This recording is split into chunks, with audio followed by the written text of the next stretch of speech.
Hi, my name is Mitza, and I'll be discussing the link between talcum powder and ovarian cancer. In the United States, ovarian cancer is the fifth leading cause of death in women. Every year, 20,000 women will actually be diagnosed with ovarian cancer. Half those women will die from ovarian cancer, and it will be linked to talcum powder use, according to CDC in 2015. Talcum powder causes ovarian cancer when it is used over a long period of time. In 2003, a journal by the name of Anti-Cancer Research shows a confirmed increase of 33% in a study involving almost 12,000 women linked to talcum powder, according to Epstein's article in 2011. When talcum powder is applied to the perineum area, which is the area between the vagina and the anus, right about here, it actually enters the body and reaches the ovaries, causing ovarian cancer, according to Kelly in 2016. A prime example is a woman by the name of Diane Berg from South Dakota. She used talcum-based baby powders, shower-to-shower powders to soothe discomfort of chafing in her genital areas from 1975 to 2007. Later on, Diane had the surgery and also had a biopsy performed on the tissue removed from the surgery, which was confirmed by three different doctors that her ovarian cancer was actually caused to the use of talcum powder. Excuse me. This information can be found on drugwatch.com, 2016. Later on, we'll discuss Diane's outcome. Dr. Andrew Weil, a popular author and columnist, posted on his website that the American Cancer Society suggested that women may want to avoid or limit the use of products containing talcum.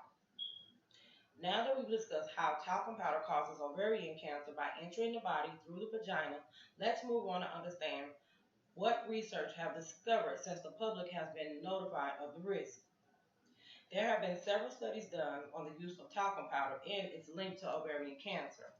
A study done by the International Agency on Research on Cancer says talcum powder is potentially cancerogenic, according to Kelly's article in 2016. Ovarian cancer is most popular in women, in Caucasian women. African American women have the highest diagnosis rate because we've been known to use talc-based powders more than any other race, according to Epstein's article in 2011. One of the doctors in Diane Berg's case, Dr. Daniel Kramer from the University of Harvard, studied the link between talc and ovarian cancer for the last 3 decades, according to drugwatch.com. Dr. Kramer also testified in court on Diane's behalf that talcum powder was likely the contributing factor in over 10,000 cases of ovarian cancer annually in women, which is extremely high.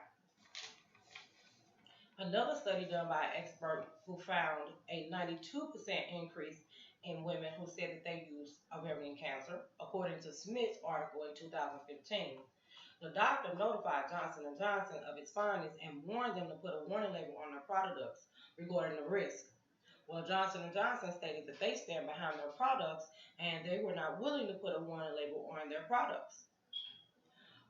Other researchers and doctors say that the research performed is biased and not complete, according to the American Cancer Society's website in 2014. In an article posted in November of 2014 on cancers.org, it states that it is an unbiased study. They saw in an unbiased study that they performed, they saw no increase in ovarian cancer in women who use talcum powder.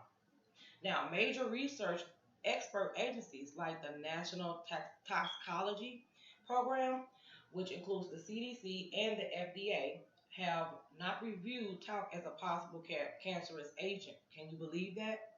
According to the American Cancer Society's website in 2014. The FDA has refused to ban, restrict, or require a warning label on talc-containing products, according to Epstein's 2011 article. Now that we've discussed the link between talcum powder and cancer, what researchers have to say about it, now we can discuss what can we do about it. Now, companies like Johnson & Johnson refusing to put a warning label on their products is very, very unfair to women across the world. We all deserve the right to know. So, one thing that we can do, we can contact the lawyer to express our concerns and our voices will be heard. There's a website called drugjustice.com where you can actually submit your claim. It'll be reviewed, and once it has been reviewed by an attorney, they will actually contact you about your claim. Now, several women have already started this process and used this website to do the same. So, a woman by the name of Mona Estrada, she's from Stockton, California. She also used the website to submit her claim and her concern. Even though she has not been diagnosed with ovarian cancer, she just wants the word to be out. Another woman by the name of Barbara from Illinois, she also did the same thing that Ms. Estrada did, so that we can protect women's rights and our right to know. Even if you don't have ovarian cancer, but you know you use talcum powder for years, write a letter to Johnson& Johnson and the FDA letting them know your concerns and request that a warning label be put on their products containing talc. Bring awareness to women who may or may not have used talcum powder for years and get them to write a letter to Johnson& Johnson and the FDA to let them know how serious this is and how serious you are.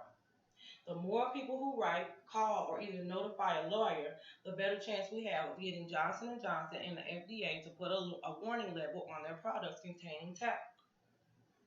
Now, after listening to all the evidence and how talcum powder really does increase the risk of ovarian cancer, what will you do to make all the women aware?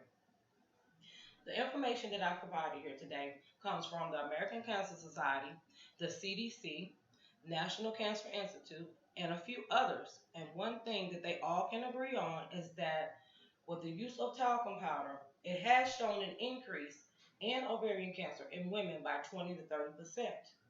Now, I know researchers say that it does, some researchers say that it doesn't, but this is the perfect time for me to go back to Diane's story from South Dakota. Now, Diane actually won her lawsuit and she was not awarded any damages, but the jury did find that Johnson& Johnson was actually negligent.